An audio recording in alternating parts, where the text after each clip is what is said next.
Welcome back to the Health Marketing Collective, where strong leadership meets marketing excellence. I'm your host, Sara Payne, and today's conversation is about clarity.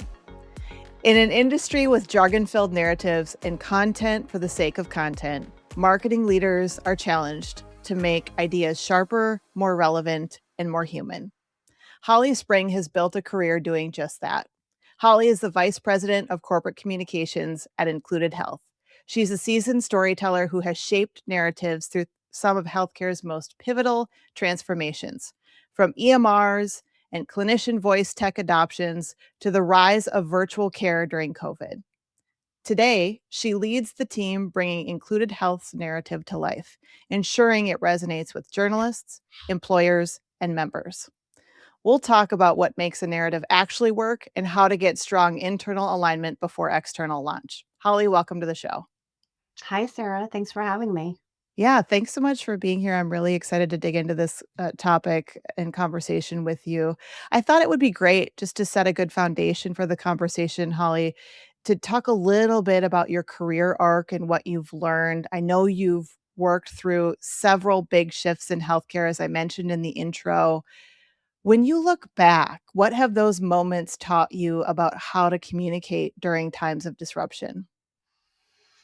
Yeah, good question. I think looking back, there's a lot of, there's a lot that feels like it repeats itself, right? So there's a lot of trends to reflect on, and then there's also a lot of moments looking back that felt like completely net new at the time, and even looking back, feel a little bit like kind of standalone moments. But I do think the consistent lesson for me is that more information isn't always better. So, Mm. in moments of disruption, I think what really matters is being intentional about what you're grounding people on. Sometimes that's a differentiated value proposition in the market stated really simply. I think other times it could be providing the right context and framing for a certain audience, whether it's an internal audience or even a client audience. Um, but I think just reflecting on this question, the through line has really been, clear, simple messages delivered consistently through trusted voices is really what matters, versus, say, like thinking through volume or even feeling like you need to lean into novelty. I think tried and true, yeah, clear, simple message, trusted voices, and more is not necessarily more at the moments of disruption. Yeah, I couldn't agree more. So many great points. We could dig into each one of those and make a complete episode. We'll touch on a lot of these different things as we go along the way, I believe. These points of transformation can easily create narrative confusion. From your perspective, giving advice to other marketing leaders, how do you know when that legacy narrative is breaking and when a new one needs to be born, right? Either inside the organization or out in the market.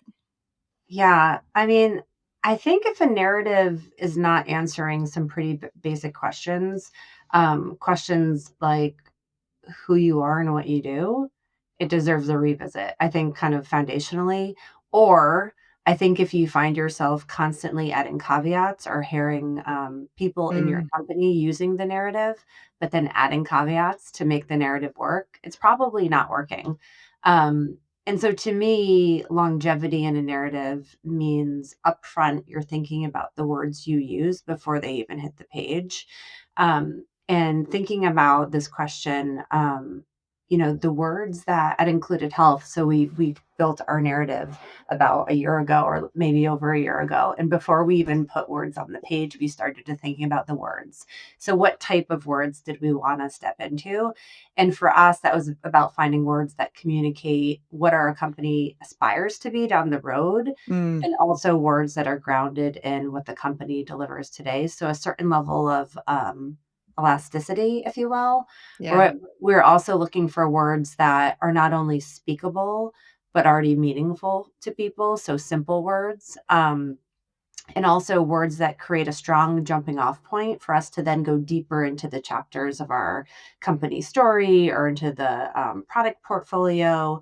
And then finally, we were thinking about the words we use in terms of words that we can use to create emotion from, um, Mm. to motivate our employees, to align folks across the company, but then also words that we could use to create emotion from out there in the market too, to really get the attention of the market. Yeah, that's so great. And you were talking about when people are putting some sort of a caveat into a narrative, that's a sign that it's not working, right? And so that's where you've got to dig in and figure out, right, what do we need to do to modify here because it's not working anymore. Love that because I've seen it happen. I've seen it happen so many times, right? We've got this beautiful, pretty messaging framework in a three-ring binder somewhere, right? Laminated. Now I'm dating myself here, but you know what Totally. I'm saying. I know what you're saying. And then it breaks in the execution because it's for whatever reason, it's not working, and so people feel the need to modify it on the fly, and that's when it's time to take a step back. You also use so many great words to describe, what is the ideal direction for a narrative, aspirational and grounded, right? It Yeah, has enough of that elasticity, as you said, so that it can grow with the organization over time, but it's also still true today to some level. I loved this idea of speakable, being simple, because I think that again is where people end up modifying on the fly because it's not speakable, right? It's not their conversational everyday language, and so they feel the need to make it their own. And also loved your point about creating emotion. So totally. true. Yeah. So let's talk a little bit about uh, what the structure of a really good narrative looks like. I've heard you talk about it being a one-page narrative and how this is so important to get it all on one page. Can you break it down for us in terms of the key components that you see existing inside of that one-page narrative?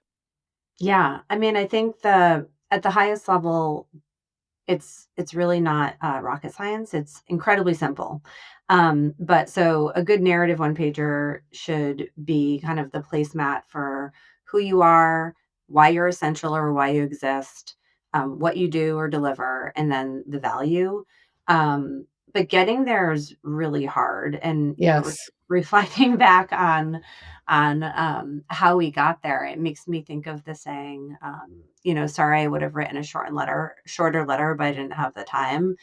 So for us to get to the narrative, it took time and it probably took, I mean, probably the better part of a quarter, if I'm being honest with you. And it's because getting to the crux of a narrative is hard. And for us, it meant doing like a market walkabout, if you will. Mm. So we went out there and we looked at what others were saying in the healthcare industry, across the industry. We looked at our traditional peers. We looked at upstarts and more, startup healthcare companies. We looked at the big incumbents, and we were really just trying to get a sense for what are the categories exist, what are the words that are being used, and then I think most importantly, we explored and looked for inspiration beyond healthcare. So we went to brands. Where we wanted to go is to find brands that, like us, like Included Health, created a service to change an experience. So, the solutions and services that Included Health brings to people, the aim is to create a new experience of healthcare. Our mission is to raise the standard of healthcare for everyone, but what we're trying to do is to change the experience of healthcare. So, we went out there and we were looking at brands like, Amazon and Uber and Netflix, Mhm. Airbnb, all brands that created services to change the way people experience something. So, from getting from place to place, shopping, entertainment, travel, all of these brands created services to change experiences. And what we really found ourselves reflecting on is that these brands, right? These beloved brands that we all know, they use words in a really artful way. They tend to use really familiar words in new ways. So there's no really like mental gymnastics to get a sense of who these companies are, what they do. Looking at again like Amazon and Uber and Airbnb and streaming, like terms like the everything store or rideshare. or a super host or streaming. All of these words are actually really familiar to people. They just define them in novel ways. So we were really inspired about that. We approached getting to our one pager, I would say, like, first and foremost, with time, with curiosity, and some exploration. Yeah, I love this idea of getting inspiration from outside the industry. I think it's so incredibly important, especially in healthcare right now.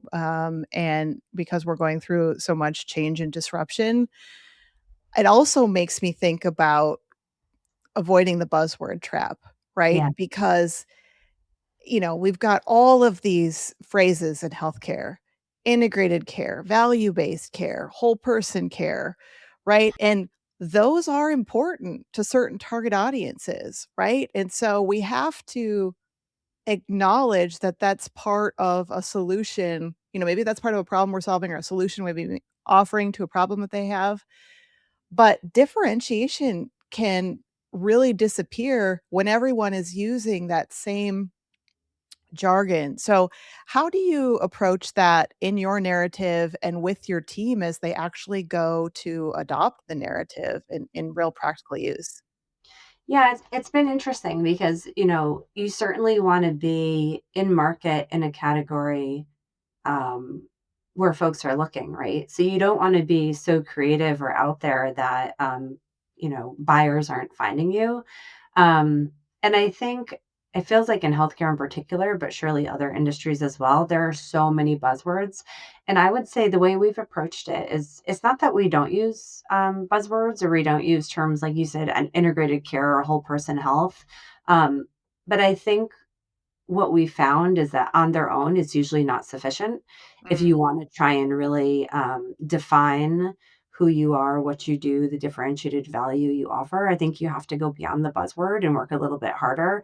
So I do think it's worth brands carrying the burden of making buzzwords more meaningful, if they're going to be used. So maybe I can give an example. At Included Health, like, we use whole person care. We do deliver integrated care, but we tend to go about it a little bit differently. So if we talk about, Included Health delivering whole person care, we'll follow that up by saying, we care for people holistically. Even holistically is kind of a buzzword. So it's like we care for people holistically, what we call mind, body, wallet support.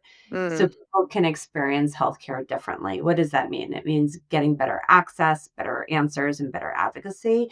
But I think that following up whole person care in particular with this idea of mind, body, wallet support, that gives us a little bit more, I guess, space, or create space for us to unpack that. Or someone might say, what do you mean by that? And then we get the opportunity to say, it's mental health and it's physical health. It's all of the financial and administrative support people don't get but need. So they can come to us, one team, one app, one place for that, holistic care, which, the buzzword is whole person care, but we try and make it our own a little bit more. I love those 4 words: mind, body, wallet, support. It Totally. simplifies it, as you said, and the word for me that really kind of gets me to go like this is wallet, because it's not necessarily expected, right? Like, we hear mind and body, right? And of course, we want that. We want healthcare to not just be looking at the body, but the mind as well. And the one that got me again was wallet, and so that says to me, like, you guys are really thinking about things in a very holistic and differentiated way. Yeah, we're certainly trying to.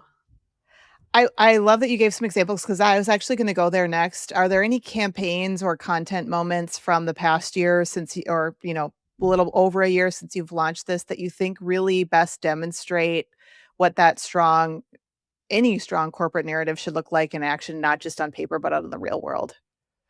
Yeah, I think so. The narrative work, I mean, we landed it over a year ago. It is definitely has a long tail, and will continue to have a long tail as we kind of, the words wash over us and over our assets.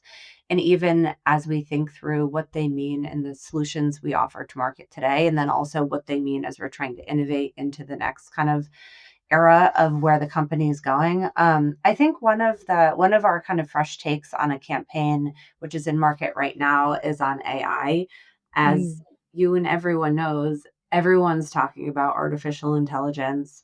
And it's really hard to both, unpack and be clear on what that means for a company, how that transfers through a company, to value the folks who are purchasing it, or maybe whether it's consumers or members or patients who are on the other side, who are leveraging it. So we have a campaign in market and have created a lot of content. We talk about catalogs of content. So we've created a whole catalog of content on this concept of AI and EQ. So Mm, the idea is that, of course, we use, machine learning, artificial intelligence. We're led by quality data in terms of where we guide people for healthcare access and healthcare answers.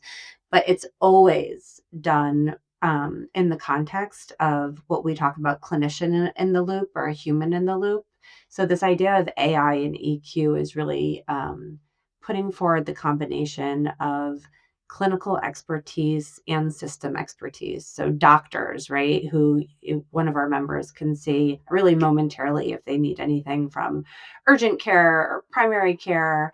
Um, or on the system expertise side of things, if someone's overwhelmed with gee, am I supposed to pay this bill? Or, hey, mm. my kid needs a specialist and this is my zip code and I don't know if it's covered, or are they accepting new patients? In both scenarios, we can get a clinician on the phone, or, on a video call, or we can get a system expert, a human being on the phone. So we're really leaning into this AI and EQ. We don't think healthcare, certainly not now. And, who knows, maybe not ever will ever be fully tech led. But it's really making sure it's both humans and tech in service to people. I think that's smart in terms of building trust, especially where we're at right now with AI adoption for sure. I want to come back to AI in a little bit and talk about sort of your philosophy on it and how you're adopting it into your team and your communications philosophy. But I want to talk first about internal alignment. We touched on that in the intro. If your executives aren't using the narrative, it's not working. So what does that narrative adoption and that internal alignment, what did that look like inside Included Health? Yeah, it was a process. It was a process. It is a process. It started with CEO partnership, to be completely honest with you. I have the lucky opportunity to work with the CEO, who's also a founder, who happens to care a lot about, the way we represent and talk about the company, which is definitely an asset and additive to the process. So it started with CEO partnership. Then it landed next with, leadership rollout. So someone like me going around, to leadership meetings and talking about the narrative, then into department rollouts, and then all company rollout at an all hands meeting. And one of the things we talk a lot about, or I talk a lot about, is this idea is the way you talk about our company anywhere matters everywhere. Um, Mm, and we really have challenged the company to use the narrative, because our company has been around for a long time, well over a decade, and started off as one thing, right? So the company started off as expert medical opinions, and then it evolved through acquisition into a virtual care provider. It then evolved again into inclusive care for everyone, with a focus on marginalized communities and individuals. But we're so much more than that. So where we ultimately landed with Included Health, the narrative is we are personalized all-in-one healthcare. So with that, we are going kind of to the next orbit outside of being a navigator or a telehealth company, and we're stepping into new words. And even if it's mm, feels uncomfortable or awkward, if you're grounding yourself or our company as a telehealth company or a navigation company, you're really kind of selling the company short, but also, like, you work for an amazing company, right? Personalized all-in-one healthcare. We support people holistically, mind, body, and wallet, for like anything and everything that comes up. So there's definitely been, I would say, a rollout process, but then also like a rallying cry to the company in terms of reminding folks where they work and what our mission is. mm. And it's been a real call to action to not only use the words, but then to challenge. We've run workshops and exercises where we're trying to challenge people to think about, so how do you then bring that to life? So not only the words, so it's not just me, Holly Spring, talking about how we care for people, mind, body, and wallet, but then thinking through how I'm going to represent that. So maybe it's sharing my own personal anecdote as being a member and using the services, or maybe it's leveraging a case study from out there in the market. But we're really trying to help people step into the narrative and then find personal, natural ways to use it. Mm, I love that. Thank you for walking through that. I appreciate how you candidly acknowledged what can sometimes be awkward when Yeah. you are rolling out like true disruptors, true innovators, building new categories are going to use new words and new language that doesn't match what someone else is doing, right? And Totally. so it's new to the market, but then it's also new to the organization, right? And so it could mean having to let go of a way that had become so practiced and so second nature previously, and as you say, stepping into this new normal. So I just really appreciated you articulated that very beautifully. I think a lot of the pain that people can feel when actually rolling this out internally, and I love how you describe it, really having this be a call to action for employees. Yeah, and I think like one of the a small highlight over the past couple months has been showing up to our all hands meetings, which covers a range of topics across the company, and includes a range of voices across the company. And we're thousands and thousands of employees at this point. And there's been a couple times where maybe someone from the product team or from the care coordination side of the house will give an update on what their organization is working on in service to the people we serve.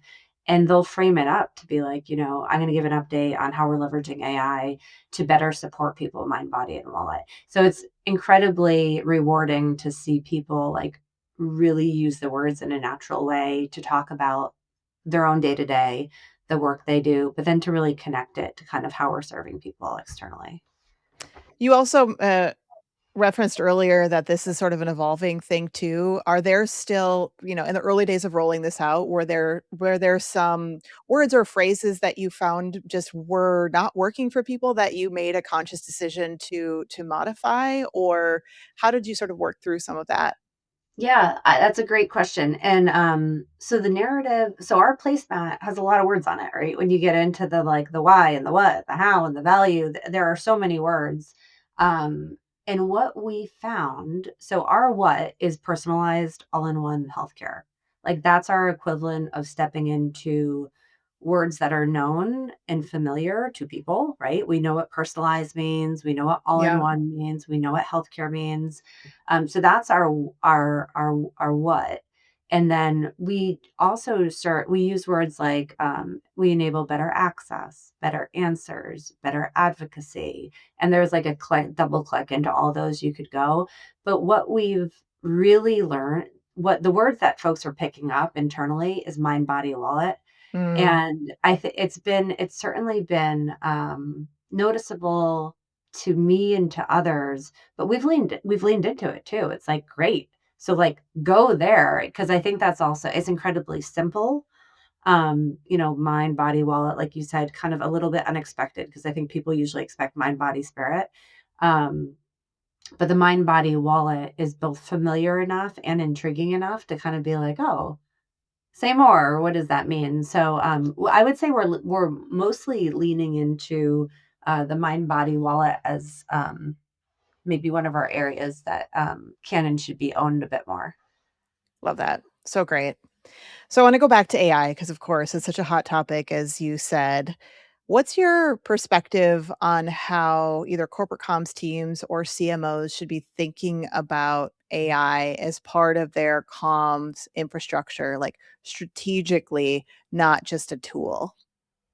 Yeah, it's a good question. And I now have the kind of lucky opportunity to have both the corporate marketing team and the corporate communications team together as Nice. an integrated function. So we think about it we're thinking about it. We're thinking about it a lot, and I'm kind of reflecting on a conversation I even had earlier this morning. Um, So as a marketing corporate comms team, we've embraced a tool. The tool we selected is called Writer.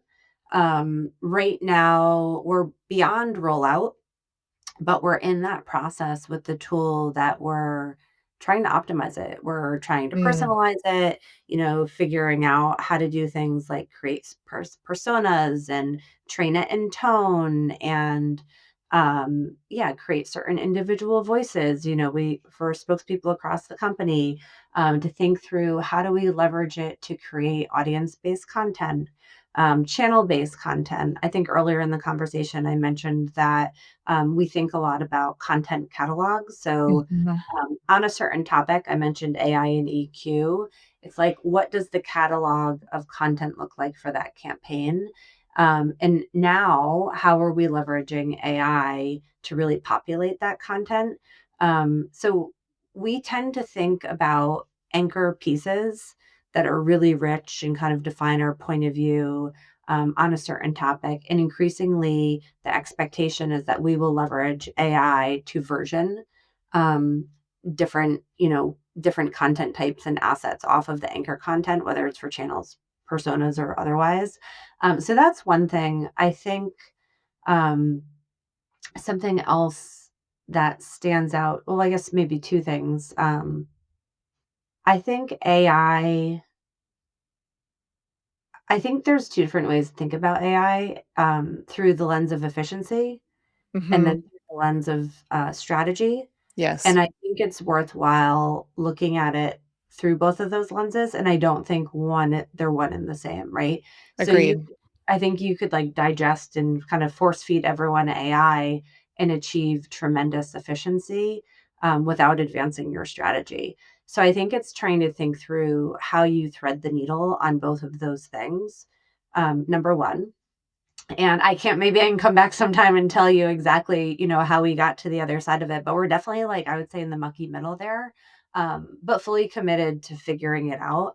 And then the other point I was gonna say, kind of along those lines, fully committed to figuring it out, is what's really important to me is how me and my leaders kind of co-lead our team to embrace AI. Not only because it's required, which, not that it is like actually underlined required, but it is required, Yes. um, because we do want to be more efficient. But I also increasingly am thinking about how can the team step into AI, lead in AI for our current campaigns, for our company. And then on the other side of this, whether you're working, on my team or at Included Health, but you're set up for your career, right? Like, you Yes. now have this tool that helps you have a point of view, contribute, or maybe lead a team yourselves in a way that is both efficient and strategic.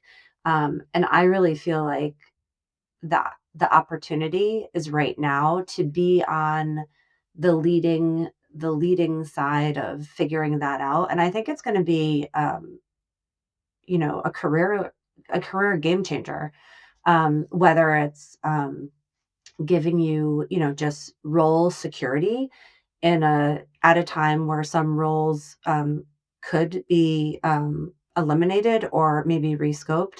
So I think really thinking through, like, how do you use this as a superpower, um, Yes. is incredibly exciting. I think it's really exciting. I agree, 100% agree. It isn't are we or aren't we? We are, right? Yeah. And we're all in it right now, figuring out that balance of that efficiency gain, yes, but also the strategic part as well. On that point, I've heard that you do LLM audits, asking AI what it knows about the company and using that as an important feedback loop. What have you learned from doing that, and or how is your team using those insights from those audits to really shape the content and the thought leadership that you're putting out there? Yeah, I think it's an ongoing cycle. It's something that we've been doing, tapping into, a bunch of the different tools, whether it's Gemini or Chat GPT, or, any of the other ones out there, to really, I would say, take stock of um, both, like, what are we being seen as and for. I think largely in terms of what we've learned, I think it's validated a lot of the work we've done on the narrative. And in some ways, Mm. in many ways, we're seeing what we put out in the world come back come back to us, which I think is pretty validating because a lot of the models work off of um, third party kind of either the earned media or third Yes. validated versus just, pulling content from your own website or things like that. So in some ways it's been validating. It's also been incredibly useful in terms of competitive analysis or trying to get a sense for what other companies are positioning themselves as. We've also looked at it through an employer brand perspective to try and get a sense for what we're being seen as in terms of from a hiring perspective, because we're always looking to grow our talent on clinicians and engineers, product leaders. So yeah, it's definitely become like an accelerant of knowledge, I would say. Mhm. Yeah, very smart. Thank you for sharing, those details with us. I would love to transition for a quick fire here if you're game with me, Holly, before we wrap Okay. up. So what do you see as one thing that CMOs or corporate comms leaders should stop doing in 2025? I'm sorry, in 2026. Okay. 2026. Well, the question makes me think of Hamilton, the musical, the Aaron Burr, and Yes. he says, if you stand for everything, you stand for nothing. Uh, Mm, I mean, it's probably no secret at this point having this conversation, but I think narrative clarity and credibility matters a lot. And I think that those who come with fewer, sharper ideas are better served in really leaning into them. So I think, in 2026, I think CMOs should wake up to the fact that more is not always more, lean into strategy of efficiency and focus with the discipline to say no, honestly, in the spirit yes. of trying to achieve, I would say, like a coherent consistency. So refreshing, totally agree with you on that. What's one thing they should start doing to better influence their executives, their boards, their buyers? Um, I think CMOs should start really trying to having their organization exist as a feedback loop for the business. Mm, So not just reporting on campaign performance, yes. showing how do in-market programs reveal what actually resonates and what doesn't. Um, I think that, I think marketing at its best is both a growth engine for the company and a proving ground. So not only like fueling demand today, but also can be used to test and validate, where the company should go next. And I think to unlock those insights, not only again fuels growth, drives future strategy, but I also think it's when a department is maybe not only seen as a cost center, but really a trusted source for being for the strategic insight that it's bringing to bear. Yeah, marketing is a business strategy, right? Having a seat at Totally. that table, helping to influence the consumer experience, the customer experience, the patient experience, whichever word, best suits the brand here. Totally. We talk a lot on this show about being bold in healthcare. What does boldness look like to you in communications, and what does it not look like? Um, I think I think boldness is conviction. Um, so being really clear on what you're talking about and why you're talking about it. I think when a company does that well, it maps directly back to the company's mission. So it's Yes. obvious when whether it's a CEO or a company or any spokesperson, if they're talking out on a certain topic, it's because they have real expertise and relevance. And I think that's when you start to really earn the perspective of persuasion and shifting opinions. And, people aren't just showing up to listen, but they're really leaning in when you're, kind of out there on one of those topics. You used a word earlier that I think is relevant, now in terms of what does it not look like, and you said it's not novelty. Yeah. We're not running at novelty. It's not boldness for the sake of being bold. And so I think there can be that temptation to run at the it thing, right? That Yeah. novelty. But I loved what you said earlier around that. Yeah, and I guess on the other side, I think what boldness is not is I think performative communication, again, like weighing in on everything without a clear Mm, reason, um, is not bold. And I also and that can be hard to get to, because it's easy to celebrate every moment or um yeah, kind of stand for everything. That's easy, but I think, like, really being selective of where you're gonna put all your chips or activate the full team, instead of messages and, campaign lovers it's hard, and I think it's worthwhile. And I also think it's, any company that's, like, overly controlled with its messaging, overprotected, overly filtered. I don't think people don't want the edited version and yeah, they want something real. So trying to find your real voice across the market is kind of definitely the way to go. love that. Couldn't agree more. I think that's a great place to end the conversation today, Holly. It's been such a thoughtful and grounding conversation. Thank you so much for sharing your perspective on what it really takes to communicate clearly in such a crowded landscape. Thanks for having me. I definitely was looking forward to this conversation, so I appreciate it. Yeah, I learned a lot and it was definitely fun too. So thank you so much. All right. And to our listeners, if this episode has resonated, please be sure to subscribe wherever you get your podcasts. As always, thank you for listening to the Health Marketing Collective, where strong leadership meets marketing excellence, because the future of healthcare depends on it. We'll see you next time.